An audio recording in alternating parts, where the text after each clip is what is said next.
if the unemployment rate hits 20% nationwide, it'll hit 40 or 50 here. Yeah. Wow. Because of the nature of our town.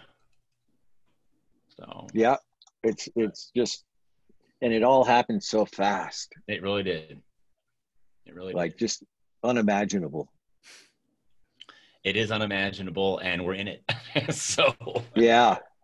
yeah, Yeah. like a sci-fi movie or something. I don't know. Yeah, as I was listening to the governor of Colorado yesterday, I was like, doo, doo, doo, doo, doo, doo, doo, Right. I mean, this is science fiction craziness. Yeah, it really is. How's everybody doing out here? How you doing, Bill? Well, I'm sitting outside of Santa Fe, New Mexico in my RV, Okay. and just quarantined. I've heard there's challenges with some of my RV buddies, just because a lot of parks and campgrounds are shutting down. Oh, really? Yeah, no, I found a really small one out in the country here. So, Okay, cool. I don't think they're going to shut down. Even if they do, I can find someplace to park, and I can run a while without Nice. but I'm all hooked up to electric and sewer, and Cool. Good. Good. it's not the nicest RV park, but it's got the great view, and there's only 18 of us in it. So Nice. Wide open spaces. So that feels good. Great. I'd hate to be in New York City or a big city right now. My gosh. So maybe good, Jim, for you to go over how this is going to work. And we do go live like right at the top of the hour, and that's when Jim will kick it off. And I'm going to go stealth, because I'll get on Facebook and be commenting and stuff. And Jim's going to host us through this next hour. And hopefully I'll be pinging Bridget to see what's up with her too. Mm-hmm. Absolutely. Well, what we'll do, guys, I'll kick the thing off, and I'm going to mute all of the mics and the cameras and everything. And when I get ready to announce Bill, you will go first. Brian, you'll be second. And Bridget will be third when she shows up.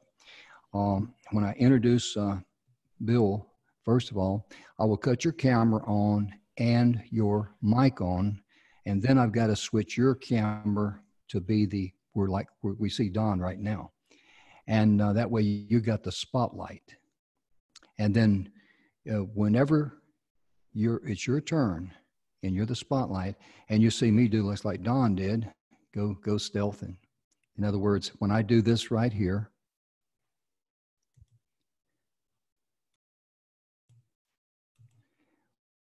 When you see me mute my mic, remain silent for about a second or so, then start.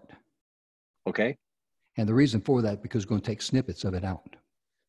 That way there's no distraction, and the only mic will be live will be yours. So they won't be seeing me doing this number here, looking around, being a distraction to your presentation, or hearing me messing with my papers. Okay. And then at the very end, your cue for me to come from this point here, look for what I'm doing here.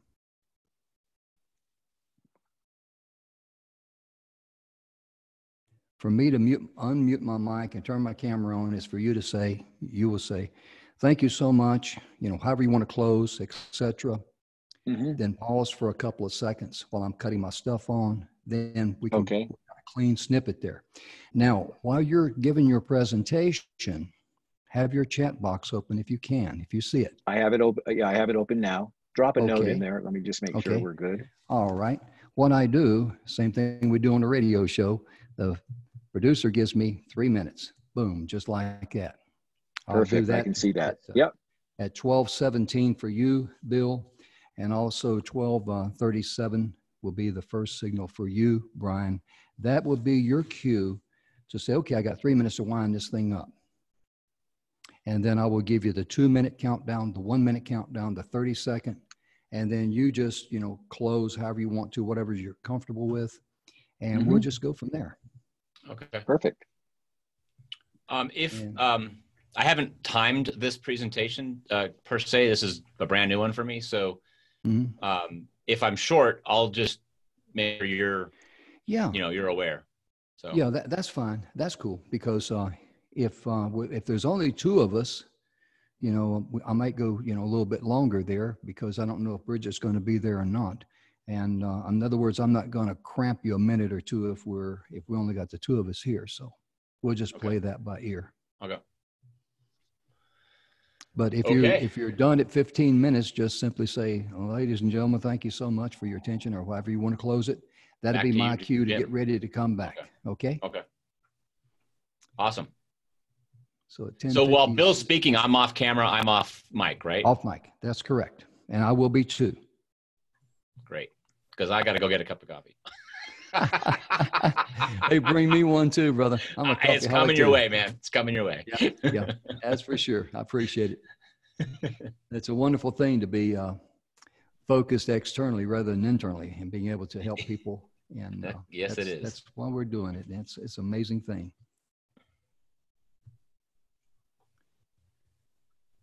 Because we talked yesterday, we're going to be splitting these each speaker up individually, and we're going to be posting them on speakerspathway.com.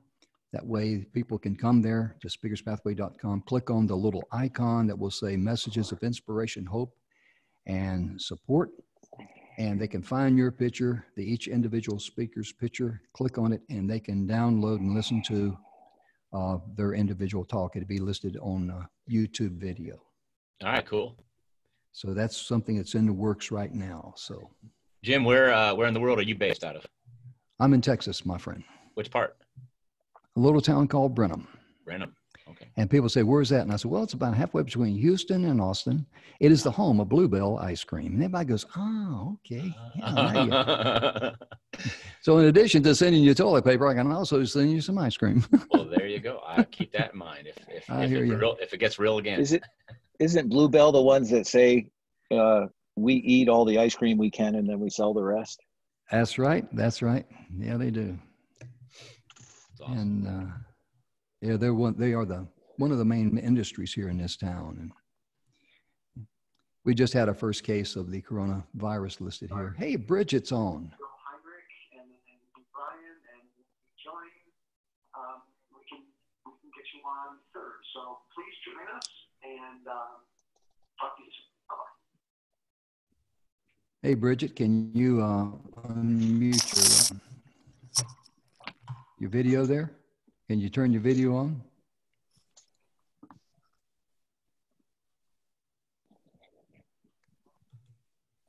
Hi. Hi, how you doing? Okay. You got here kind of late. We're about 1 minute from going live, so you, pardon me? Can you hear us okay? Can you hear me? Yes, I can. Okay.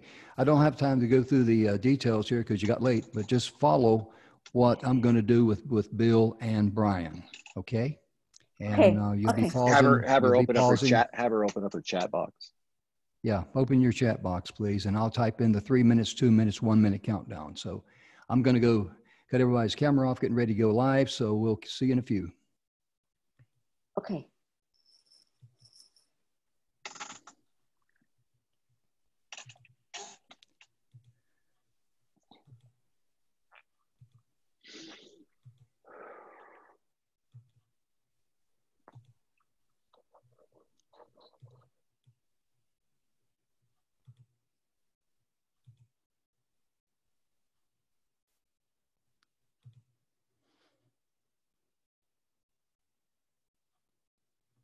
Hey, welcome to the show, ladies and gentlemen. I'm Jim Grant. We are so thankful that you decided to join us today.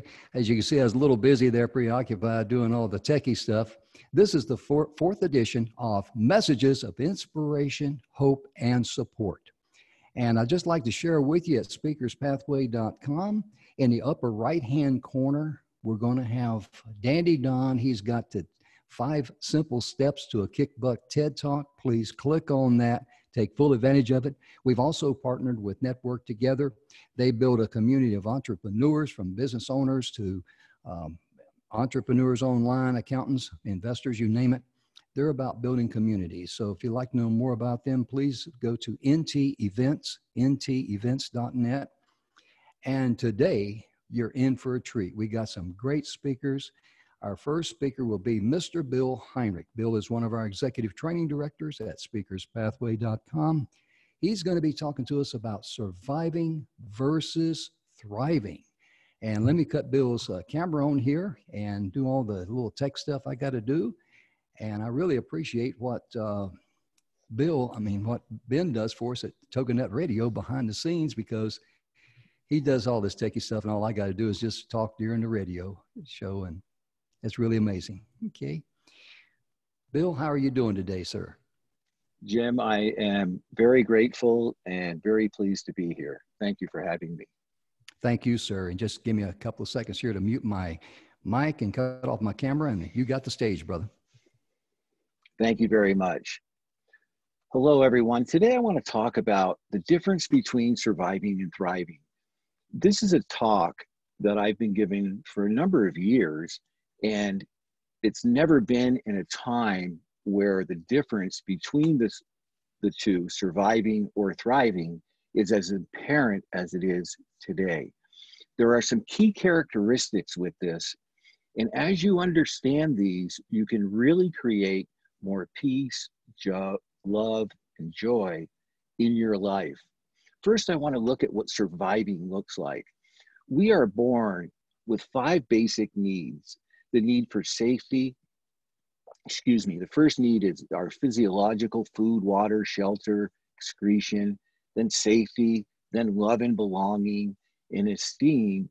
And the 5th one, and these were developed by Abraham Maslow in his hierarchy of needs, the 5th one is self-actualization. That's living autonomously, making choices for yourself, blending in it with life in a way that supports you and everyone around you. But most people have always been stuck on surviving because we get stuck in our basic needs. Here are some of the common personality traits of survivors. Typically, they're going to have reactions of fear. When it takes over, it incapacitates them from taking action. It causes you to get lost, or you can't act because you get frozen and you're not sure what to do, because your entire focus is on the physical. It's outside of you. Another characteristic of it is survivors have a unique ability to endure hardship because they expect they're going to encounter that during their life. And we're certainly in a place right now where in the physical, there's a tremendous amount of hardship. We don't know what's going to happen. Survivors also feel very uncomfortable when they get into difficult situations. And today, with this pandemic, we're definitely in a difficult situation externally. Because of that, survivors use the limited resources that they have available, and those are basically just your 5 senses and logic. But yet it's all fear-based. And when it's fear-based, it's always giving you the ability to hope for the best, but you're preparing for the worst. You're expecting the worst to happen.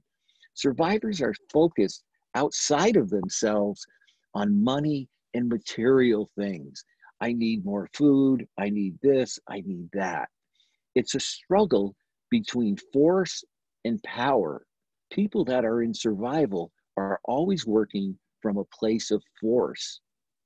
Survivors also are in a situation where they're either feeling better than or less than everyone else around them. They expect bad things to happen because of their fear-based mentality. It's, am I going to make it? Can we get through this? There isn't enough. Using your 5 sensory resources, what happens is you're only able to work with your 5 senses and using your head and logic, but your head can only, and your mind can only give you references from the past.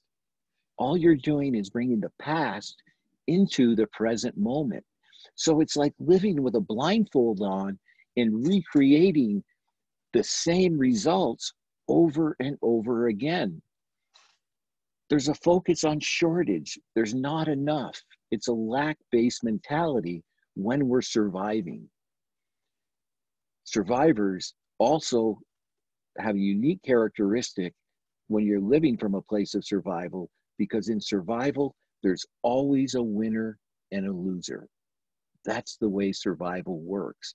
Always measuring results, which creates a life that's full of judgment because you're always comparing yourself to someone else. So what's the outcome if you're living in the survival-based mentality? The outcome has to be suffering.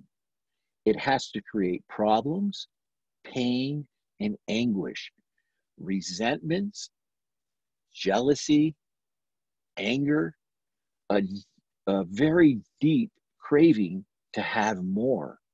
You see, when we use our minds from a survival base, we're always in a position of protecting ourselves. We're only interested in protecting ourselves. And when we have that lack of safety, it can only create more fear. Like today, one of the things I've done is stop watching the news because it's fear-based, it's sensationalism with what's going on, and it doesn't support who I am on the inside. When you come from the inside, heart-based, a heart-based life, you can thrive. The difference between surviving and thriving is this. When you're thriving, you can make choices with gratitude, and you know that you have the ability to create peace, joy, and abundance in your life at all times. You're facing difficult situations and you're making choices that are based on love when you're thriving. It's a continued focus on your intentions for life. Survivors have a tendency to focus on expectations, what they expect to happen. When you're thriving, I have intentions in life. My intentions haven't changed. This is just a mere little interruption and disruption to what's going on. Another thing that when you're thriving, you're able to use the unlimited resources of the universe, which I'm going to get into in a second, but this is where our intuition comes from. Intuition is that gut feeling, the knowing you have inside of yourself. Yet, it won't make sense when you're looking at the physical because it's a feeling. It hasn't appeared in the physical, but that's what intuition is. You'll notice most women are very intuitive because most women are very heart-based. They deal with feelings. And when we're thriving, it's our heart is the engine that connects us to all the resources that are available. When you're thriving, you know how to formulate a game plan and follow through. And today, a great game plan is to have a daily set of, I was going to say ritual, but you want to have an agenda for yourself so that each day you have something to follow and you don't get lost in your mind and in the fear. Thrivers can concentrate and use their key resources to add value to any situation, but the key resources you're going to find always come from within. When you're thriving, your life, your personal life, work, financial life has clarity and purpose. People that thrive typically have a good team of advisors. Now, when I talk about a good team of advisors, it's other heart-centered individuals that you can share with transparently to understand exactly what's going on and to connect heart to heart, not to have conversations where you're coming from your head, oh, I think this is going to happen and the government isn't doing this right, and you see what that happened, and always from a fear-based perspective. You see, when you're thriving, there's never winners and losers. We're there to support a situation with love. And when you're coming from love, you're always going to get the best outcome possible, regardless of what that outcome is. It doesn't matter. People that are thriving get great counsel. They act with responsibility so that they can set their path straight by making choices, not decisions. Decisions come with stress. Decisions come with a finality to it, that this is what this is my decision and I'm sticking to it. When you come from responsibility and choice, you can make a choice, you can evaluate energetically how it feels. Is it helping everybody involved? And when you do that, you're able to instantly make another choice. You can change. It's okay, because you're always working for the benefit of all involved. Let's look at some of the results and what thriving looks like. It's present moment awareness. This is all we ever have, is the present moment. Your mind cannot come in to the present moment. Let me repeat that. Your mind can't come to the present moment, because the only thing that your mind can do is research the past. You hear something, you have to go back to your past experience. But when you're in the present moment and responding from a place of love, you come from a place of feelings and understanding what's going to be the benefit of all involved. It means when you're thriving that you're open to all possibilities. You have an acute awareness that the universe is abundant. The universe is omnipotent, it's abundant, it's for everyone. There's plenty for everyone. It's creating a win-win situation for everybody that's involved. It's being grateful for every experience. Thriving means you always come from a focus of being of service to others. How can I serve others and help out in a way that will help alleviate their suffering, bringing love to a situation that needs more compassion and concern? So when we're surviving, we're measuring, looking at better than, less than with others. But when you're thriving, we're equal. We understand that we're all equal. Everybody's equal. We're just at different places on our spiritual path. They may not appear to be something that's attractive to you, even from a place of thriving, but love is a new mirror that you can reflect to anyone, so that love will allow you to create the best outcome for any situation you're in. It's a heart-based action. With thriving, we use multisensory resources. I'm going to talk about those in a second, about the universal laws and what that means. It's connection with one another transparently with intimacy. It's based on how you're feeling. It's based upon what's going on inside of you, so that you can change your energy to a place of love that's going to be the benefit of everyone around you. Having an appreciation for everything in life. Even today, as we're in quarantine going through this, it's creating more time for me to get things done. It's creating intentions where I'm connecting with people personally on a daily basis to not only assist and help them, but it also assists and helps me maintain my place of thriving in love.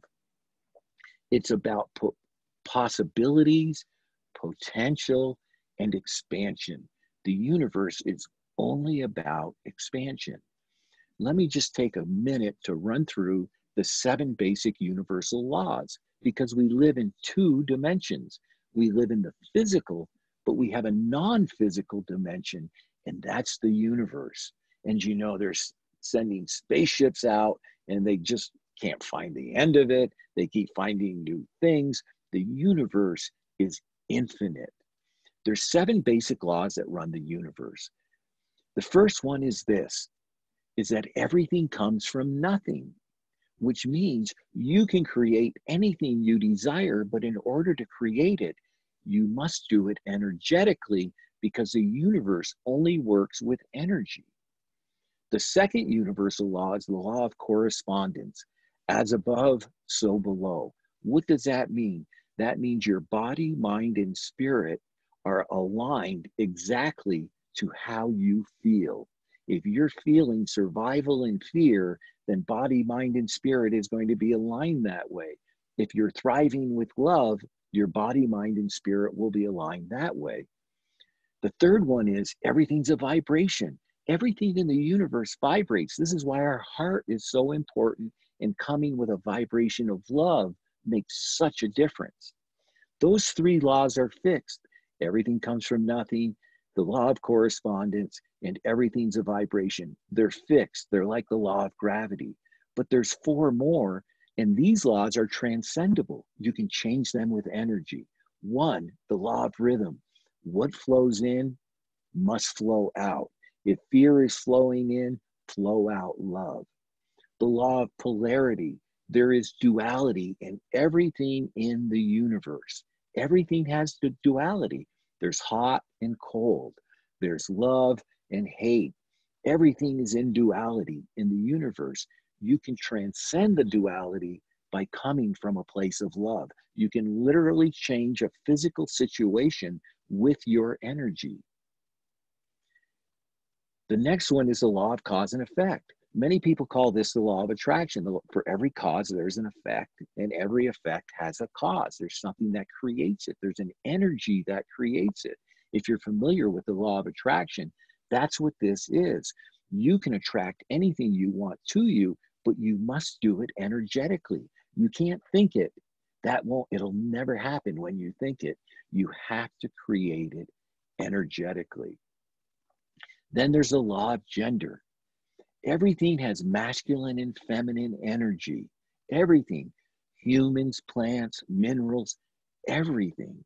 So there's 7 laws, and the first 3 are fixed. And if you only remember one of these, remember the law of vibration. If your vibration is fear and survival, that's all you're going to see. That's all you're going to attract. If your vibration comes from a place of love and thriving, and know that we're in a situation that's going to change, it's going to change soon, because the universe is in a constant state of expansion and motion, and like attracts like. Just remember that vibration.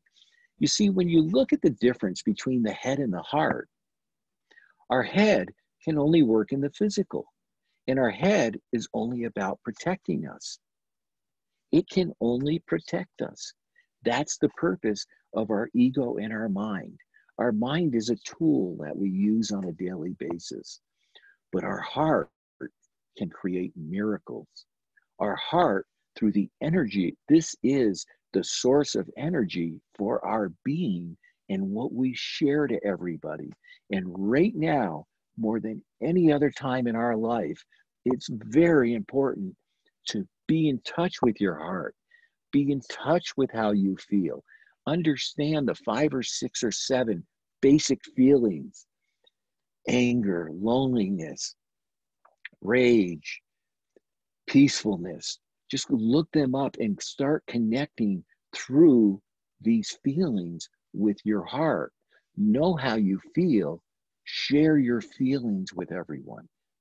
Be in connection with other people that you can connect with transparently. Transparently means this is how I feel. Transparently does not mean this is what I'm thinking, because what happens is we have emotions. Every emotion that we have is tied to a story. You can't have an emotion without a story behind it. You can't have it. It's not possible.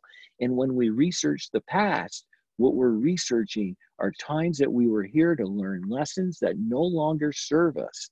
And you can transcend this with love if you'll stop surviving and start thriving. I hope that this message was of value to some of you. It's made a huge difference in my life.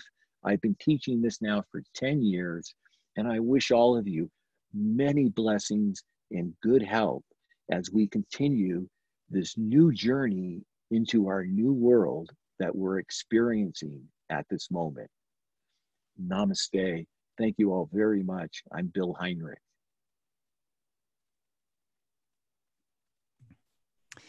Wow, Bill, that's a very powerful message, and I really enjoyed it. And also, too, ladies and gentlemen, Bill, if you'd be kind enough to share your website and how people can get in touch with you by email, I'd appreciate it, sir.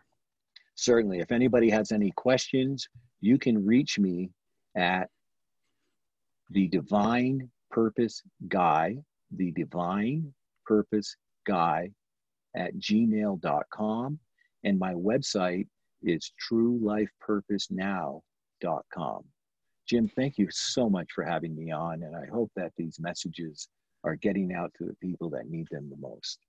Well, thank you so much, Bill. It really is a blessing for you to be with us today. And we're so thankful that you're healthy and happy and safe. And, but most importantly, thank you so much for sharing. Appreciate it. Have a wonderful day. Thank you. And ladies and gentlemen, as I do a little technical work here, let me go ahead and speak a little bit. I'm just going to cut Brian on here and give him a chance to get his camera ready. But all of our guests, we're going to be cutting up the 1 hour into each individual speaker. We just made that decision last night. And the importance of that is that you'll be able to download like Bill's message or Brian's message or Bridget's message or all of our individual speakers. You can get the individual speaker. It's going to be listed on our YouTube site, which is entitled Speakers Pathway Coalition. In addition to that, it will also be posted there at speakerspathway.com. If you go to speakerspathway.com, we got complimentary gifts there. So please, help yourself there. They're from the executive training directors. Bill Heinrich, you just heard from. He has a free complimentary gift for you there. Please stop by and keep us in mind and don't go away empty-handed. But Brian, let me put you on the spotlight there, my friend. And let's see, there we go. Hey, you're better looking than I am, my man. Wow. Thank you so much for joining us today. I know you got a great topic about working from home and increasing the productivity of your virtual team. That's a tremendous topic. Let me stop my video and mic, and I'm going to give you the virtual stage, my man. Thank you, sir. Thank you. In India, during the colonial times, when the British controlled India, they wanted to play golf. So they got this great idea. They're going to build this amazing country club golf course, right? To play golf and also attract tourists and make some profit from it. Only one problem: monkeys. That's right. India is full of monkeys. Aha, they get an idea. No problem. We're going to build a wall around the golf course to keep the monkeys out, okay? Because monkeys love golf balls. They love throwing them at each other. They love moving them all around. They stick them in their mouth. Not really great for a golf course. So they build these walls. Only one problem: monkeys like to climb only second to playing with golf balls. Aha, another idea. They'll simply take the monkeys and they'll relocate them to another part of the jungle. For every 10 monkeys they relocate, 11 monkeys come right back. This goes on for some time. And eventually, they get a smart idea.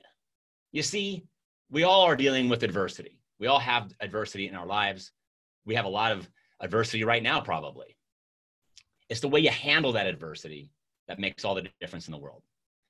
So they decided to put this big sign up in front of the golf course. It reads, "Play your ball where the monkey drops it." Play your ball where the monkey drops it. Right now, we're dealing with some monkeys, dealing with some drop balls. And the way we handle that, the way we play that ball right now will determine our future, immediately and in the long term. I'm going to talk about some things that you can do if you find yourself working from home, maybe for the first time. Maybe you've worked from home for a while. I promise you'll pick up a couple of extra tidbits that you may not have heard before. For those of you that are now thrown into a situation where you're working from home, either because your retail store or your office closed down and you're needing to separate yourself from others, or maybe you're working from home to try to find the next job. Maybe you've been laid off or you're on furlough and you're like, what do I do to work from home? I'm going to give you some tips on that. And then I'm going to move into, if you are working from home within a team, either as a manager or as a staff member, I'll give you some tips on how to best navigate that and be most productive. So if you don't have something yet to write some notes down with, this one, we get some notes, because I'm going to transition into that.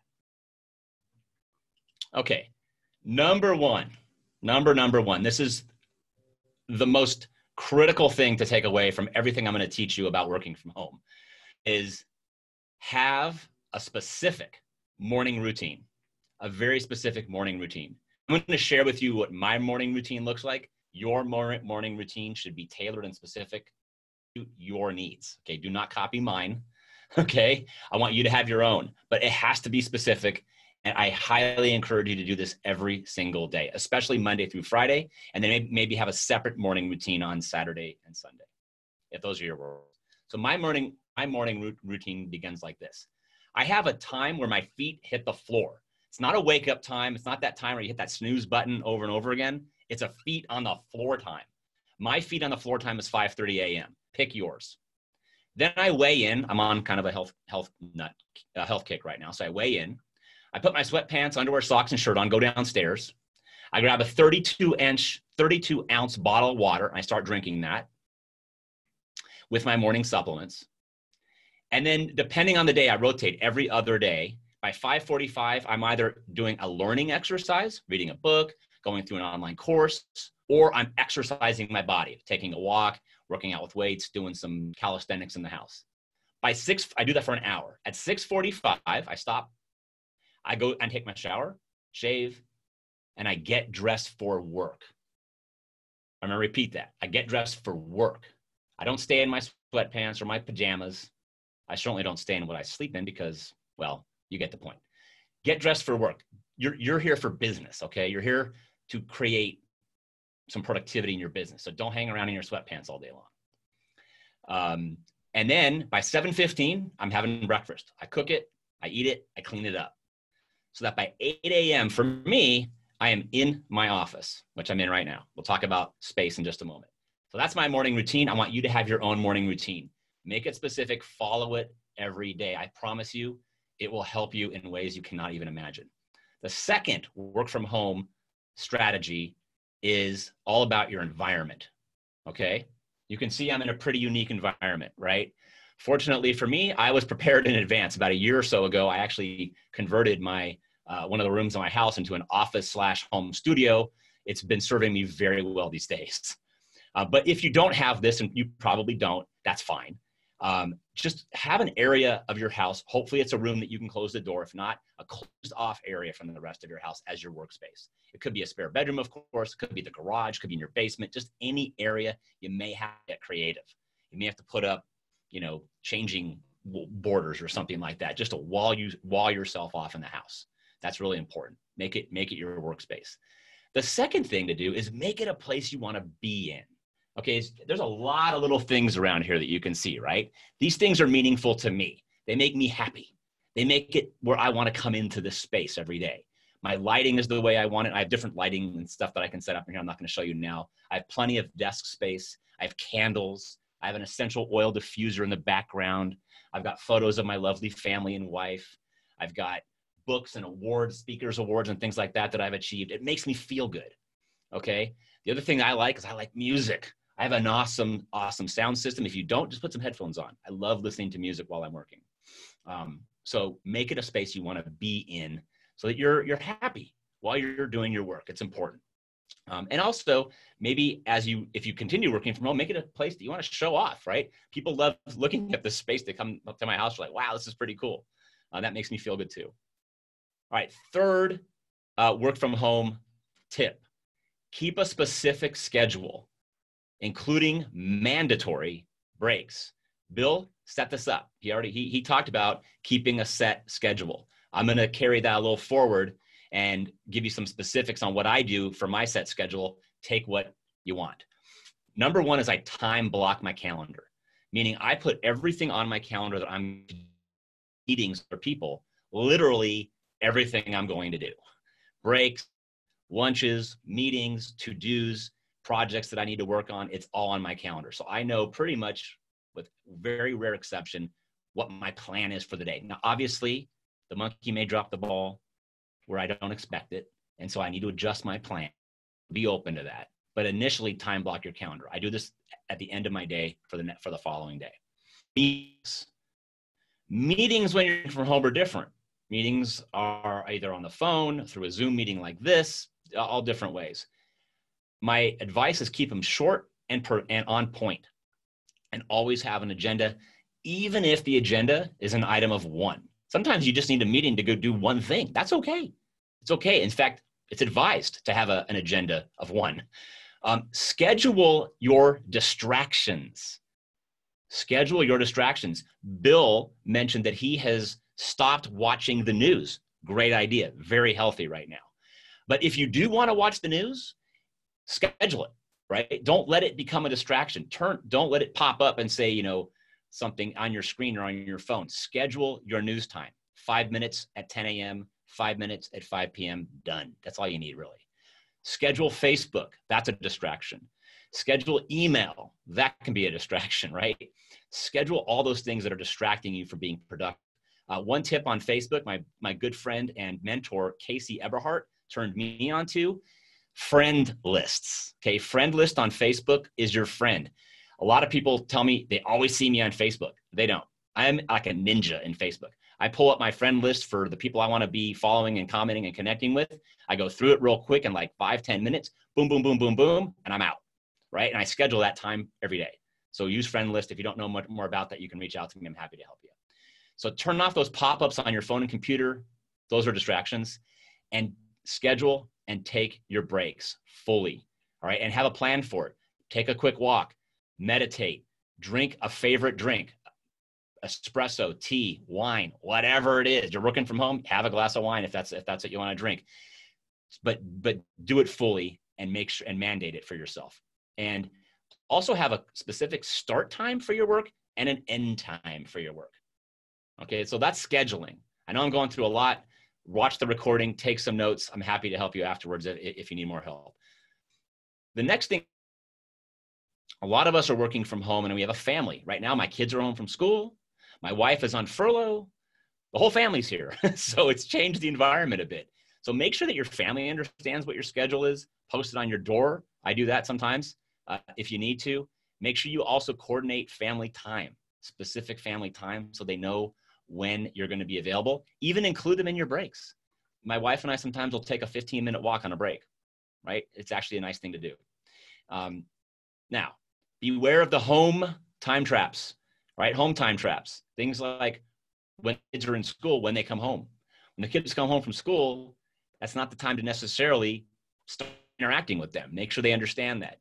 Service people that are coming to fix stuff around your house, mow your lawn, deliver stuff. Those can be distractions. Be aware of those distractions. Either schedule them or ignore them, honestly. And then housework, right? Don't get caught up in like housework, right? We all like to do a little housework here and there, but just make sure it's scheduled in the proper time, probably not while you're working. You can actually be more productive while working from home than at the regular office once you get the hang of this. Before I worked between my office and my house. So about kind of 50-50 right now, it's 100% at the office for obvious reasons. Okay, let's switch to team productivity, virtual team productivity. I know I'm going through a lot. I apologize. That's why we're recording this. Take some notes. Here we go. The 3 C's of team productivity. You ready?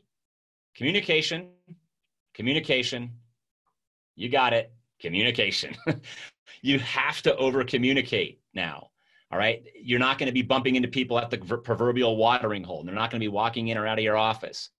Communicate. This goes for if you're a manager, especially, and if you're a staff member, especially. Over communicate. Find creative ways to communicate. I'll give you some things that I do in my ability, in my effort to communicate. I do a weekly State of the Union video. Okay, so every week I do a video. Sometimes they're 5 minutes, sometimes they're 15 minutes, depends on what's going on.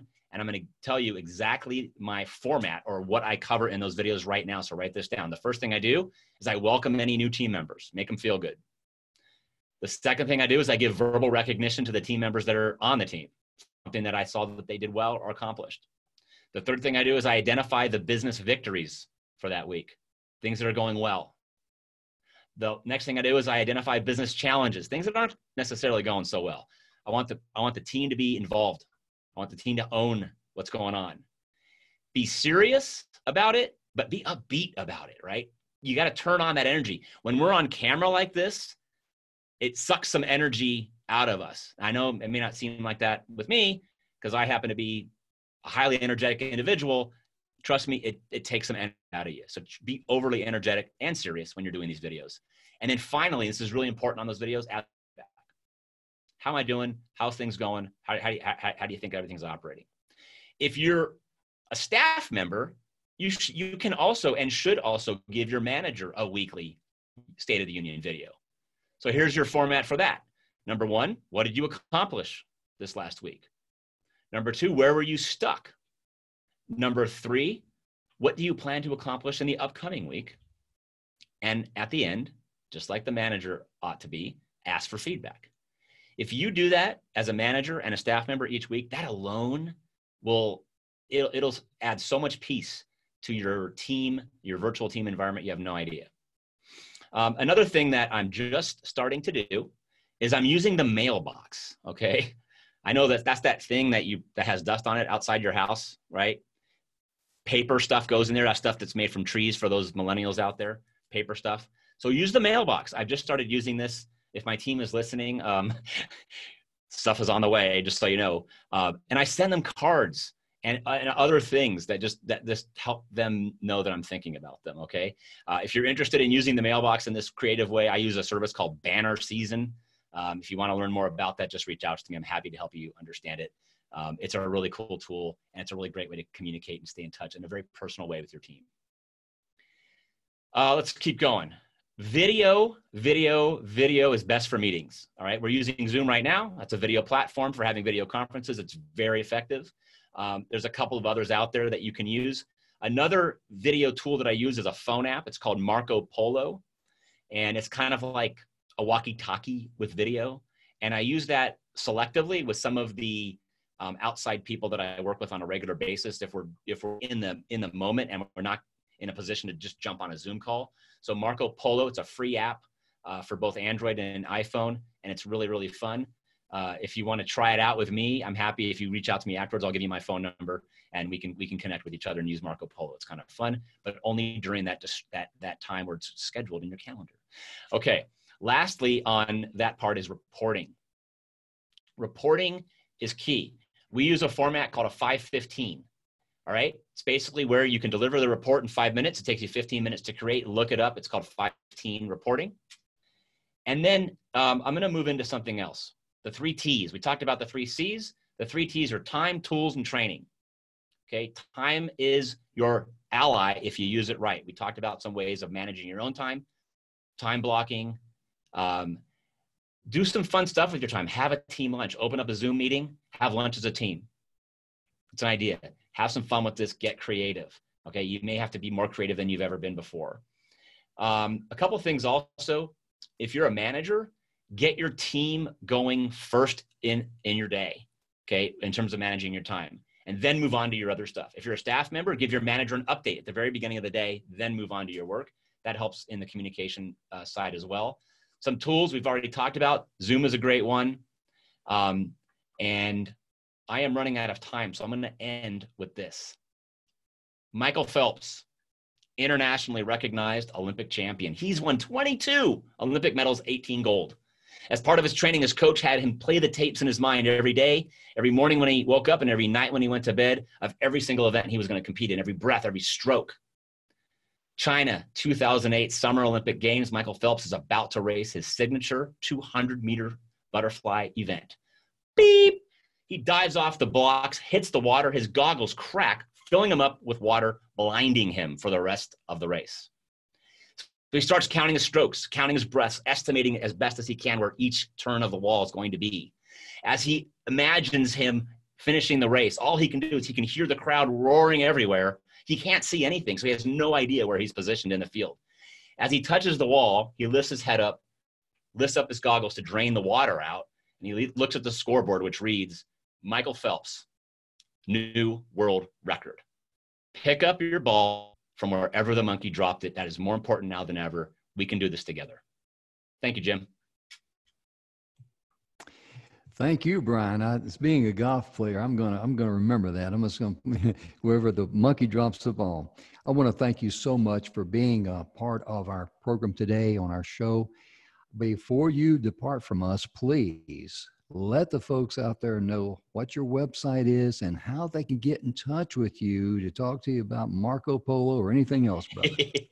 Sure, Bill, or Jim, thank you. You can reach me at my email address is Brian, that's spelled BRIAN, at realappointments.com, REAL appointments.com. You can call me 702-600-1470. I have no problem taking a phone call. I will get back to you at some point on my scheduled time. And you can visit our website at realappointments.com as well. And I hope that hope this was useful for your listeners. Well, thank you so much. It certainly was, and we really appreciate it. And let me go ahead and cut your camera off there. And let's see here. Got to do all this little techie stuff here behind the scenes. But most importantly, ladies and gentlemen, Brian, he will also, his segment will be isolated. And let me change the spotlight here just for a moment. His segment will be isolated. We're going to have it sliced up in all three speakers individually. You can find them on YouTube. They're not there yet, but we're working on that. It's going to be at our YouTube channel, Speakers Pathway Coalition. And the technical people, we just made this decision last night. It's going to be on our website at speakerspathway.com. You'll see some type of a button there that says Messages of Inspiration, Hope, and Support. Click on those. You'll see the video, the picture of the speaker. And when you click on that, it will give you their special individual link to the YouTube video for you can listen to these messages again. And ladies and gentlemen, I'm very happy to say our third speaker, a young lady by the name of Bridget Keene. I'm going to cut your video on there and unmute you also. I think I did. Did you cut your video on? Oh, no. Okay, here I do. Yes. Okay, good. Let me make you the spotlight because you're the star of the show. And you're going to be talking to us about how laughter can help us make it during the tough times. Thank you so much for joining. Let me cut my video off this time. I was slow last time. And the stage will be all yours. Well, thank you so much for having me here. And I am so glad, my friends, that I get to talk to you. And I know this is a really tough time. Are you stressed? Are you unsure of what's happening? Are you kind of afraid? Are you angry? You know, all those are totally legitimate feelings. And I am here to tell you that we can laugh them off. So let us laugh for a minute. Please join me.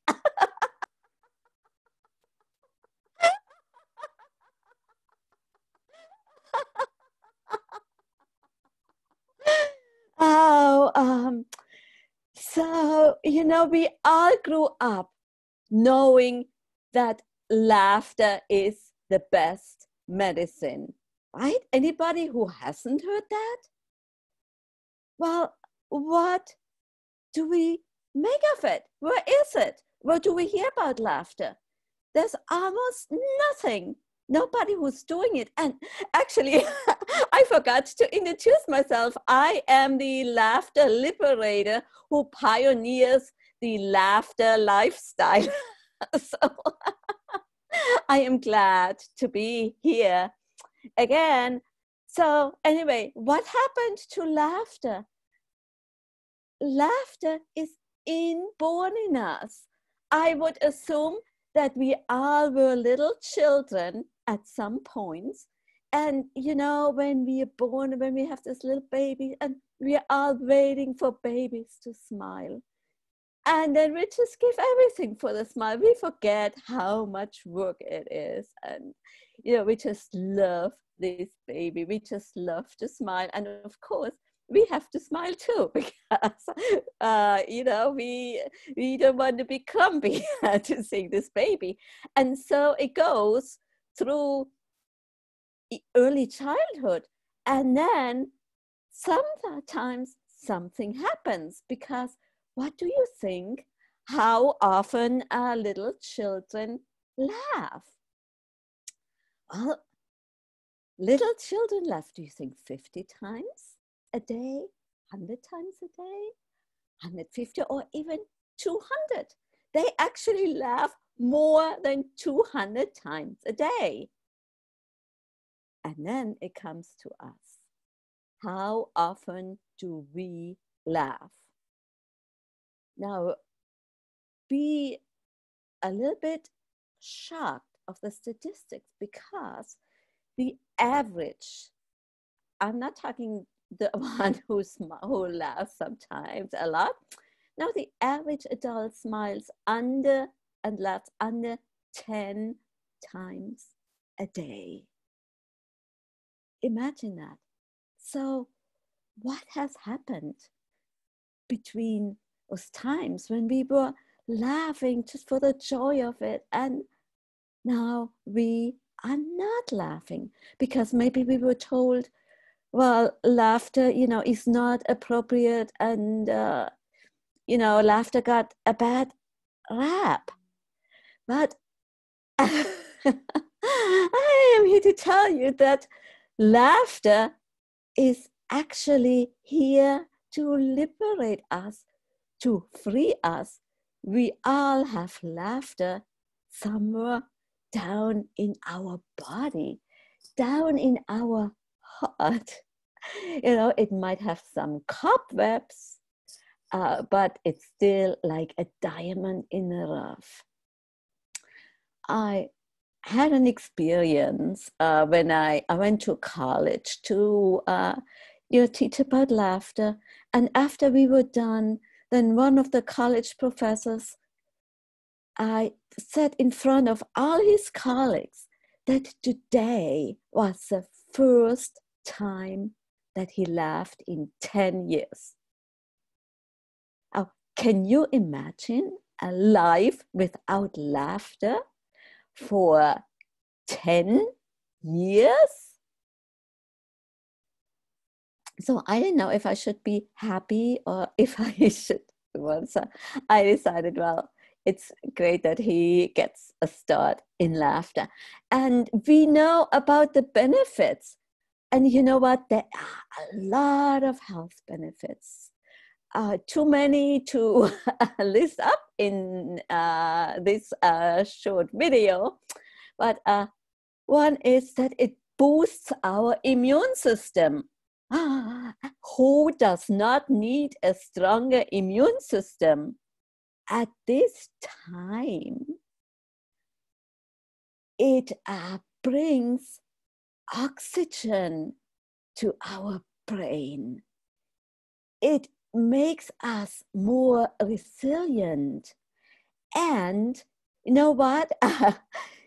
10 minutes of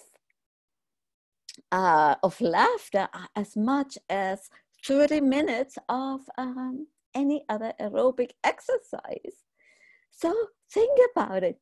Would you rather do something really difficult, or would you rather laugh and get your exercise? And this is actually like a jogging for your intestines, because if you say, ha, hee, hee, ho, ho, hoo, hoo, you're using different muscles that usually don't get exercised. And so there's many benefits, but the one I want to tell you about is like it takes away stress. You can literally not be stressed while you are laughing. Do you know that? When you're stressed, actually, Einstein said that if we would know what one negative thought does in our body, the damage it causes, we would never have a negative thought. So our body, when we are stressed, then, which are, by the way, 90% of our diseases are stress related. So when we are stressed, our body thinks that a tiger is chasing it, and it has to escape this tiger. It's just chasing us, and we just have to get away from this tiger. And it shuts down everything in our body that is not totally essential, like our brain and our digestion and whatever else is. So just to have enough time, enough strength for us to get away from this tiger. Well, adrenaline, and this is actually an adrenaline, a boost that our body, it's a hormone that our body sprays out, and this is a very, very good reflex. And I tell you when it was really good. So I am in a thunderstorm and watching at a safe place, watching how the roads get flooded and how it just gets worse and worse, and it looks like, terrible. So I thought, well, maybe I should go home. And I got out of this safe house I was in, and I entered the streets, and I gone these roads many times, but I could not see. It was raining so hard, and I just put my foot one after the other, and all of a sudden there was nothing, and the next thing I felt was water all over me, and I was in the water, and I felt I was drowning. I saw, oh no, nobody knows where I am. And there were these pipes and this ditch that went around the town, and and the raging water, and I could just see myself being drowned. I was afraid. Of course, needless to say, I didn't think of anything except of how do I get out? And I did get out of this water. I have no idea how. My body, of course, started swimming automatically. And I held on to one of these bushes that I saw. And for some reason, I got out. Don't ask me how, because I have literally no idea how it happened. And all this happened within minutes. And if I didn't know that I was really wet, I would have thought I was dreaming. And that was very good when I had this adrenaline, that I had strength that I didn't know I had. But other than that, if we are laughing and our body cannot be stressed, all of a sudden our body feels relaxed, and it opens up like our brain, our heart, and our digestion, and it feels relaxed. And all of a sudden, our right hemisphere and our left hemisphere, they can connect, and we can be in a creative state of mind. We have so much creativity. So that's an amazing thing, isn't it? So I challenge you, when you are stressed, it is an immediate relief, no matter where you are and what you are. And yes, I would not really, I would not laugh at a funeral, but there are appropriate ways where you can laugh at any time. And it is a coping mechanism. It was one of my privileges to watch my grandson, Max, from an infant to 1 year old.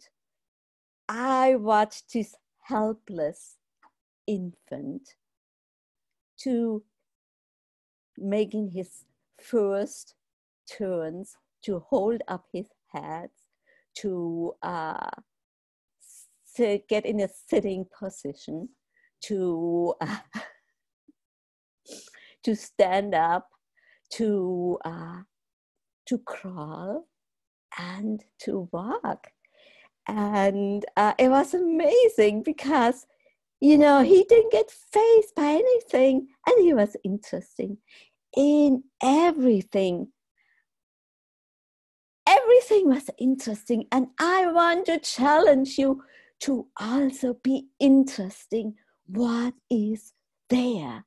Do the best that you can right now and this time with what you have. Yes, maybe you cannot do the activities that you normally would do, but maybe you wanted to do painting and you never could do this, or this project, you never had time to this, or you wanted to connect with your family. So, you know, the internet is still on and the phone is still on too. So I want to encourage you to explore different possibilities, because, you know, I actually feel for all the people who have to leave the job and who are with small children right now, because these kids are interested in everything, whether they are in school, whether they're on a playground, whether they're at home, or whether they're in one room. They find something that is totally amazing. And I want to challenge you to do the things that you can do well right now. And I want to ask you, who are you? You are you. You are unique.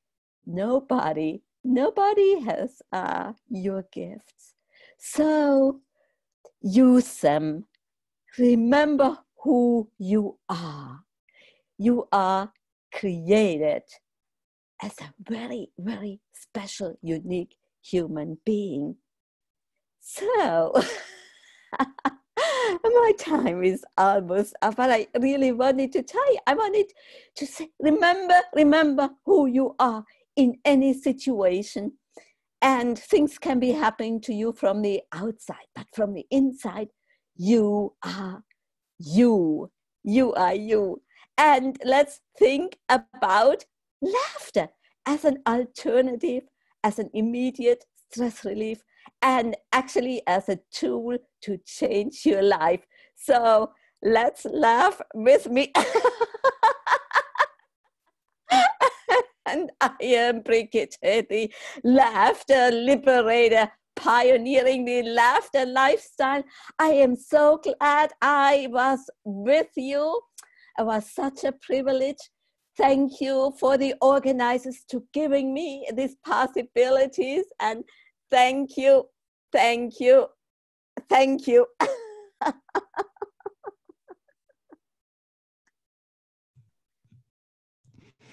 And she expects me to come on and follow that. And it's just amazing how, you know, Brigitte, I gotta just say to you that your comment about laughing on the inside is like jogging on the inside. So ladies and gentlemen, if anyone is telling you, you need to jog or something like that, just laugh at them and say, I'm way ahead of you. That's right. Yes. Would you be so kind, Brigitte, to share your website and your email address, please, so people could get some more good laughter from you, please? Yes, actually, yes. And I'm actually doing a Laugh-a-thon, 21-day Laugh-a-thon. And this is the link I'm giving you. It's a bit.ly/21 Laughter-thon. Or the other way you can get in touch with me is brigittekane@gmail.com. And I also have a Facebook page. It's the Laughter Liberator. The Laughter Liberator? Yes. Good. Yes. Good. I do not have a website yet. I am working on that, and I'm actually working on establishing all my, other sites. So right now I am concentrated on the Laughter-thon, which is actually laughing 21 days, 3 times a day, just for 15 minutes a day, but just getting in laughter at 7, 12, and at 7 o'clock at night. So and then but anyway, so please, brigittekane@gmail.com is my email address right now, and I can also give you my phone number, which is 845-264-9935. And I am so glad. Thank you for spreading the laughter message and the laughter. And I love how you are smiling. Thank you. Thank you. Thank you. Thank you so much, Bridget. Really appreciate you being with us today, and all of our guests. And most importantly, ladies and gentlemen, all of our guests will be, you'll be able to get their individual message by going to speakerspathway.com. We're working on that right now, but they will be there. You can get the entire program each hour. This is episode number 4 of Messages of Inspiration, Hope, and Support. We're on YouTube. If you're on Facebook, go to Speakers Pathway Coalition. It will be there. So any way we can help you, just let us know. Tomorrow, I will be doing the radio show. Don McGrath, the co-founder of SpeakersPathway.com, will be here. But our guest, let me go this right quickly before I close. Our guest will be Barbara Sheehan Ziedler, and she's going to be talking to us about how to normalize fear and anxiety and ways to help us calm down. I'm going to be really anxious to hear about that one. Also, our second guest will be Denise Haney, finding your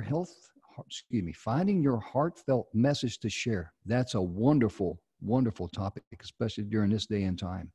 And Doug Ottersberg, good friend of mine and Don, he's going to be talking to us about how to focus on what you can control versus what you can't control. That's extremely important. So ladies and gentlemen, please be with us tomorrow. Same place, same time. I'm Jim Grant. Have a wonderful day and laugh. That's a direct order. We'll see you later. Bye-bye.